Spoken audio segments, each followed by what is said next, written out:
நம்ம சேனலை பற்றி இன்னும் தெரியாமல் இருக்கிறவங்க கங்கை ஹெர்பல் கிச்சனை சர்ச் பண்ணிட்டு like, share, comment and subscribe பண்ணிக்கோங்க.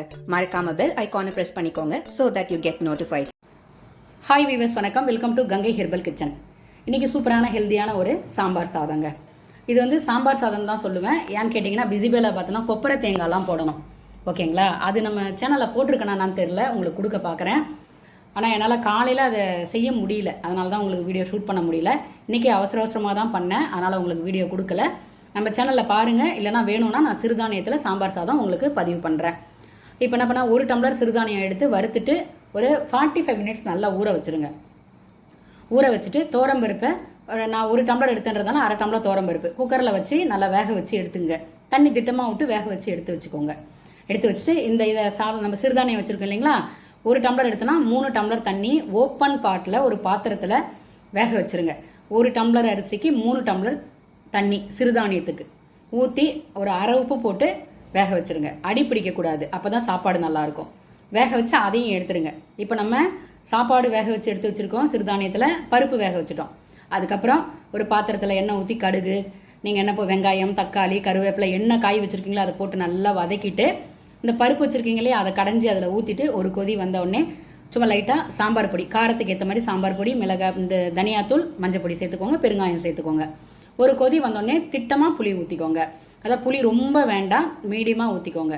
கொச்ச பிறகு நல்லா புளி வேடுத, மிளகா தூள் வேடுதெல்லாம் அடங்கின பிற்பாடு அதை இறக்கிக்கோங்க. இறக்கிட்டு அதே ஒரு சின்ன கடாய், தாளிப்பு கடாயில் கொஞ்சமாக, இது ஆப்ஷனல் தான், கொஞ்சமாக எண்ணெயோ நெய்யோ ஊற்றிக்கோங்க. கடுகு, ஜீரகம், பெருங்காயம், கருவேப்பிலை, முந்திரி பருப்பு போட்டிருக்கேன் நான். முந்திரி எல்லாத்தையும் வறுத்து அந்த ஒரு தாளிக்கிற கரண்டில் வச்சுக்கோங்க. இப்போ நம்ம வேக வச்ச சாதம் வச்சுருப்போம் இல்லைங்களா, அதோட கூட நம்ம இந்த கொதிக்க வச்ச சாம்பாரை ஊற்றி நல்லா கலக்கணும். கலந்தீங்கன்னா நம்மளுக்கு கரெக்டாக இருக்கும். அப்படி மீந்த சாம்பார் இருந்தாலும் பரவாயில்லை, அதை வந்து எடுத்து தனியாக வச்சுக்கோங்க. இது இருக இருக அதை நம்ம சேர்த்துக்கலாம். ஆனால் எனக்கு கரெக்டாக இருந்தது. நம்ம செய்ய செய்ய தெரிய வந்துடும். இப்போ பாருங்கள், நான் இதை எப்படி காமிக்கிறது, அடியே பிடிக்காது பாருங்கள், அப்போ தான் நல்லா இருக்கும் சாப்பாடு. ஓகேங்களா? அதனால் எனக்கு இது கரெக்டாக இருந்தது. சாம்பார் கொஞ்சம் மீதி இருந்தாலும் கூட பரவாயில்லை. அப்போ உங்களுக்கு உப்பு, காரம், புளிப்பு எல்லாமே கரெக்டாக இருக்கிற மாதிரி பார்த்துக்கோங்க. அவ்வளோதாங்க. கிளறி நம்ம மூடிட்டிங்கன்னா இது இன்னும் கொஞ்ச நேரத்தில் நல்லா இருகல் ஆகிடும். ஓகேங்களா? இது வந்து சிறுதானியத்தில் சாம்பார் சாதம். இதுவே வந்து பிஸிபேலா பார்த்தோன்னா கொப்பரை தேங்காய், தனியா அதெல்லாம் அரைச்சி விடணும். அது நான் இன்னொரு நாளைக்கு உங்களுக்கு நான் பதிவு பண்ணுறேன். இது நான் சொல்கிற மெத்தடில் அப்படியே பண்ணி பாருங்கள், கரெக்டாக இருக்கும். அதாவது ஓப்பன் பாட்டில் தான் வேக வைக்கணுமாமான்னா ஆமாம், குக்கரில் வச்சிங்கன்னா கொஞ்சம் மாதிரி கட்டி முட்டிமா ஆகிடும். அது இந்த மாதிரி ஓப்பன் பாட்டில் வேக வச்சிங்கன்னா இங்கே பாருங்கள் எப்படி இருக்குது, உங்களுக்கு தெரியுதா? தலை இருக்குது பாருங்கள், இந்த மாதிரி இருக்கும். நீங்கள் வந்து குக்கரில் வச்சிங்கன்னா அது மாதிரி ஒரு மாதிரி இறுகின மாதிரி ஆகிடும், அதனால நல்லா இருக்காது. எங்களுக்கு அப்படி இருந்தால் ஓகேனா அந்த மாதிரி நீங்கள் பண்ணிக்கோங்க. சரிங்களா? இதே மாதிரி மிக்ஸ்டு வெஜிடபிள்ஸ் நம்ம வீடியோவில் பார்க்குற எல்லாருக்கும் தெரியும். ஸ்டீமில் வச்சுட்டு நான் இன்றைக்கி கரம் மசாலா, மஞ்சத்தூள், மிளகாத்தூள்லாம் போட்டு அப்படியே சும்மா லைட்டாக எண்ணெய் ஊற்றி சாட்டை பண்ணி வச்சுருக்கேன். இதோட கூட நீர் மோர். இதாங்க இன்னையோட சாப்பாடு. சிம்பிளாக இருக்கும், ஆனால் ஹெல்த்தியாக இருக்கும். சிறுதானியம் வந்து மற்ற நாளில் சாப்பிட முடியலனாலும் வீக் அந்த சனி ஞாயிறு, அந்த வீக் எண்டில் இருக்கு இல்லையா, சனி ஞாயிறில் கூட நீங்கள் அதை ஃபாலோ பண்ணி பாருங்கள். அருமையாக இருக்கும். எப்படி இருக்கும்னு நினைக்காதீங்க, சூப்பராக இருக்கும். ட்ரை பண்ணி பார்த்துட்டு உங்கள் பதிவை சொல்லுங்கள். இது வரைக்கும் நம்ம வீடியோ போய் பார்க்கலன்னா ஒரு தடவை போய் பார்த்துட்டு வாங்க. ஒரு சின்ன ஒரே ஒரு டவுட்டு, நம்ம வீடியோ பார்க்குற யாராவது யூடியூபர்ஸோ இல்லை அந்த யூடியூப்பை பற்றி தெரிஞ்சவங்க யார் இருந்தாலும் எனக்கு வந்து சொல்லுங்கள். எனக்கு வந்து அந்தளவுக்கு வந்து கம்ப்யூட்டர் அந்தளவுக்கு தெரியாது, அந்தளவுக்கு நாலேஜ் இல்லை. இதில் வந்து தப்பு இல்லை, தெரியும்னா தெரியும், தெரியாதுன்னா தெரியாது தான். எல்லாம் தெரிஞ்சவங்க யாருமே கிடையாது, எனக்கு தெரியாது. நான் வந்து வீடியோ போட்டுக்கிட்டே தான் இருக்கேன். 1000க்கு மேலே நான் வீடியோ போட்டுட்டேன். ஆனாலும் என்னன்னு தெரியல, சரியாக அந்த வியூஸ் வந்து போக மாட்டேங்குது. ஓரளவுக்கு போகுது, அப்புறம் ஸ்டாப் ஆகுது. என்ன பண்ணணுன்றதும் எனக்கு தெரியல. அதான் யூடியூப்குள்ளே போய் பார்த்தோன்னா ஹிந்தியில் சொல்கிறாங்க, எனக்கு ஹிந்தி தெரியாது. அதனால் இது என்னன்றது, என்ன பண்ணணுன்றது எனக்கு தெரியல. அதாவது தெரிஞ்சவங்க யாராவது எனக்கு இதை சொல்லுங்கள் எப்படி பண்ணணும்னு சொல்லிட்டு. ஏன்னா நிறைய பேர் கேட்குறாங்க, நீங்கள் நல்லா தானே பண்ணுறீங்க, ஏன் உங்களோட வியூஸ் போகல அப்படின்னு என்னோட சர்க்கிளில் நிறைய பேர், ஃப்ரெண்ட்ஸ் சர்க்கிளில் என்ன கேட்குறாங்க. சரி, நான் நமக்கு எதுக்கு அது கேட்க வேண்டாம்னு பார்த்தேன். இருந்தாலும் நிறைய பேர் அதை கேட்டுக்கிட்டே இருக்கிறதுனால சரி நம்ம குடும்பத்தார்கிட்ட கேட்டுடலாமே அப்படின்னு தான் கேட்குறேன். தெரிஞ்சவங்க சொல்லுங்கள். நானும் நிறைய ஃபேமஸான யூடியூபர் நான் பேர் சொல்ல விரும்பலை, எல்லாமே ஃபேமஸாக நல்ல லேக் கணக்கில் சப்ஸ்கிரைப் இருக்கிறவங்கள நான் அப்ரோச் பண்ணி பார்த்தேன். ஆனால் ஷோவுக்கு தான் அந்த வீடியோவில் சொல்கிறாங்க. என்ன கேட்டால் நான் பண்ணுறேன், போகிறேன், வரேன்னு கிடையவே கிடையாது. நான் கிட்டத்தட்ட ஒரு 6-7 பேருக்கு நான் கால் பண்ணி கேட்டு பார்த்துட்டேன், நோ ரெஸ்பான்ஸ்.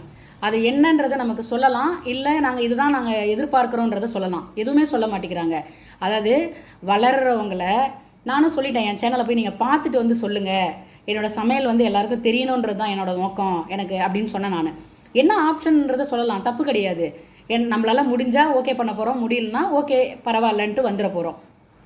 அது வந்து சொல்ல மறுக்கிறாங்க. அதை வந்து என்னன்னு எனக்கு அது சரியாக புரியல. அதனால் இதை தெரிஞ்சவங்க யார் இருந்தாலும் எனக்கு பதிவு பண்ணுங்கள். நானும் கிட்டத்தட்ட 4 வருஷமாக நானும் ஒவ்வொரு தடவையும் அவங்க கமெண்ட் வீடியோவில் கொடுப்பாங்களா, நான் ஃபோன் பண்ணி கேட்டு பார்ப்பேன். எந்த ரெஸ்பான்ஸும் பண்ண மாட்டாங்க.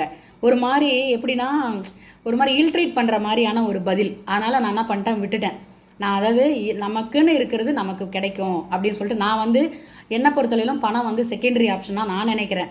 அதாவது என்னன்னா, எனக்கு தெரிஞ்சதை அடுத்த ஜென்ரேஷனுக்கு பாஸ் பண்ணணும் அப்படின்னு நினச்சி தான் நான் இதுக்குள்ளே வந்தேன். ஓகேங்களா? ஆனாலும் நம்ம ஒரு வேலை பார்க்குறோன்னா அதுக்காக ஒரு அங்கீகாரம் கிடைக்கணும் இல்லையா? அந்த அங்கீகாரம் இல்லைன்னும் போது ஒரு சின்ன வருத்தமாக இருக்குது, வேற ஒன்றும் இல்லை. ஒன்றும் பிரச்சனை இல்லை. அதாவது இதை பற்றி தெரிஞ்சவங்களா இருந்தால் எனக்கு சொல்லுங்கள் எப்படி பண்ணணுன்ட்டு. இதை யூடியூபரே யாராவது பார்க்குறீங்கனாலும் எனக்கு தயவுசெய்து சொல்லுங்கள் என்ன பண்ணணுன்ட்டு. எனக்கு தெரியல, அதனால தான் உங்கள்கிட்ட நான் கேட்குறேன். ஆனால் ஃபேமஸான யூடியூபர் வந்து தயவுசெய்து ஒன்று மட்டும் கருத்தில் வச்சுக்கோங்க. வளர்ந்தவங்களே திரும்ப திரும்ப வளர வைக்கிறது பெரிய விஷயம் கிடையாது. ஒன்றுமே தெரியாமல் இருக்கிறவங்கள, அதை என்ன கூட விட்டுருங்க, எனக்கு கீழே நிறைய பேர் இருக்காங்க, அவங்க ஒன்றுமே தெரியாத இருக்கிறவங்களுக்கு சப்போர்ட் பண்ணுங்கள். தெரிஞ்சவங்கள வளர வச்சுக்கிட்டே போகிறது வந்து பெருசு கிடையாது, புரியுதுங்களா? ஆனால் தெரியாதவங்களுக்கு நீங்கள் வழிகாட்டி அவங்க நல்ல நிலைமையில வராங்கன்னா தான் அது மிகப்பெரிய நீங்கள் சாதிச்சதா அர்த்தம். ஓகேங்களா? எனக்கு தெரிஞ்ச கருத்தை பதிவிடுறேன். இது யாருக்கு தப்பாக இருக்கோ ரைட்டாக இருக்கோ அதை பற்றி எனக்கு தெரியாது. அதை எனக்கு தெரிஞ்சதை நான் சொல்லிட்டேன். அதனால் இது தெரிஞ்சவங்க யாராவது இருந்தால் எனக்கு வந்து சொல்லுங்கள். ஓகேங்களா? எப்படி சொல்லணும், கமெண்டில் சொன்னாலும் சொல்லுங்கள், இல்லை மெயிலில் அனுப்புனாலும் அனுப்புங்க, இல்லை கான்டாக்ட் நம்பர் கொடுத்தாலும் கொடுங்க, நான் லைனில் வரேன். ஓகே? அது கரெக்டாக இருக்கிற பட்சத்தில் உங்களுக்கும் கரெக்டாக இருக்கணும், எனக்கும் கரெக்டாக இருக்கணும். அப்படி இருக்கிற பட்சத்தில் நம்ம அதை ஃபாலோ பண்ணலாம். ஓகேங்களா? ஓகேங்க, நம்ம வீடியோ பாருங்கள், நம்ம சமையலை பாருங்கள். பிடிச்சிருந்தா மறக்காமல் உங்கள் சப்போர்ட்டை கொடுங்க. சப்போர்ட் மீன்ஸ் சப்ஸ்கிரைப் பண்ணிக்கோங்க, ஷேர் பண்ணுங்கள், லைக் பண்ணுங்கள். உங்களுக்கு எப்படி இருந்ததுன்றதை பதிவு பண்ணுங்கள். நன்றி.